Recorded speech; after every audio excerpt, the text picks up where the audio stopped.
First thing I want to do is go to some sound clips that have to do with Thomas Wayment on Gospel Tangents with Rick Bennett.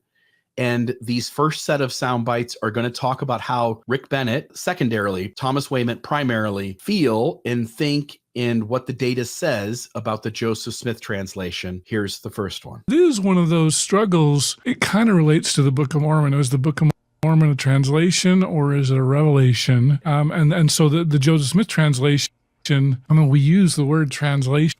And I think the implication is, well, there were lost parts and Joseph Smith is restoring that. But when you go back to these original Greek and Latin, that's not really what happened, right? It's not there. We don't have any evidence for that, especially, these bigger changes that he adds to the Bible. And then the other thing that's really challenging is there are things like forged verses in the Bible. So 1 John, the epistle 5:7, that's a known forgery. That's not a question that any of us have. Is that the Trinity forgery? Yeah. We talked about that last time. The Johannine comma.